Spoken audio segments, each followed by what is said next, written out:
This video I'm going to show what happens to batteries wired in series when they don't have a battery balancer, or also known as a battery equalizer installed. Now all of these battery banks are wired up to two separate charge controllers and DC to AC inverters, with the banks to the left consisting of 24 12-volt 100 amp hour batteries, and those batteries are wired with 4 batteries in series for each battery bank, and those 6 banks are wired in parallel, which is 2 more banks than the manufacturer recommends connecting together. I initially built this with all of these battery banks connected together in parallel and ran it for a couple of months before reading that, and I didn't have any problems, so that's why I've decided to leave the 6 banks to the left together when I split them up. Now the batteries to the right are all 12-volt batteries wired in series to get 48 volts, but there are 3 banks that are 140 amp hours, with the last bank to the bottom left on the shelf with the fan only being 100 amp hours. I left it like that because I was curious if the 100 amp hour battery bank would drain faster than the other 140 amp hour banks, but that doesn't seem to be the case.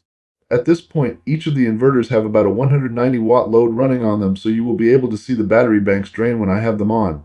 The main purpose of this video is to show what happens to batteries when they run without a battery balancer though, so starting out, I have all but the one bank to the left of the outside view wired up with them. Now this is a time-lapse video, but I put a clock on the shelf so I know what time it was outside, and there is a little dot that shows next to the current time when it is in the PM hours. I also created a time-lapse video from my camera pointing at the sky that shows how much sunlight I'm getting to better understand when the batteries are charging up while the sun is out and discharging when it's not. So the first morning at around 10 a.m. is when I get a really good example that shows why it's so important to use battery balancers with your battery banks. And zooming into the unbalanced battery bank on the bottom to get a better view of the voltages for each battery, it is clear one of the batteries is rapidly discharging while the other 3 are barely discharging at all.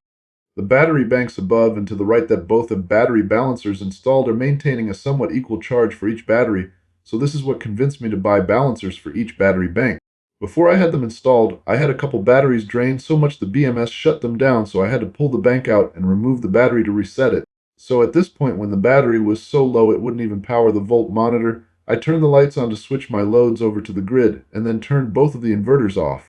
I was not getting very much sunlight that morning, but it was enough to start charging the battery back up before the BMS, or battery management system, within the battery turned itself off. Every battery has its own BMS to prevent them from becoming unstable, leading to permanent damage or even a fire in some cases. Most battery management systems provide over and under voltage and overcurrent protection, temperature control, and cell balancing within the battery that keeps the cells as equally charged as possible, which you can see is essentially the same function as having a battery balancer on each battery bank. All banks but the one without a balancer is maintaining a similar voltage as they slowly charge back up without a load on them.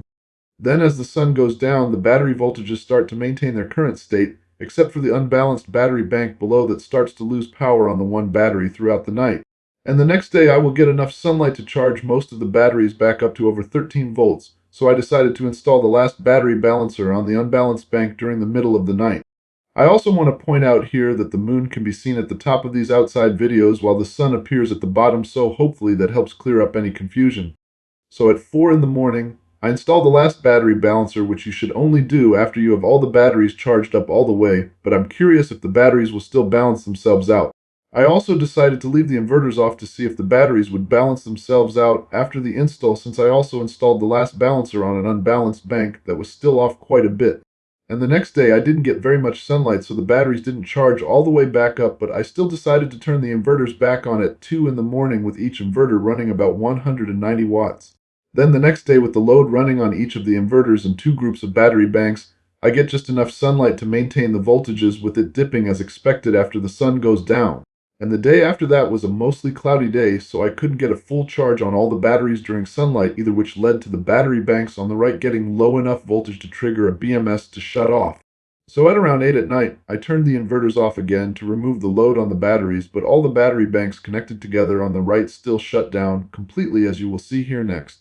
The batteries continue to drain with the inverter off until the BMS and every battery turns off at the same time, so I suspect the reason is because I have a 100 amp hour bank mixed with 3 other banks rated at 140 amp hours. I had to take the 100 amp hour bank out of the group and tear it down to reset one battery in order to get it going again, so I plan to replace those batteries with 140 amp hours as well. Hopefully this video has helped, and feel free to ask any questions that you still may have in the comments. Thank you for watching, and please like and subscribe for more quick and on-point videos.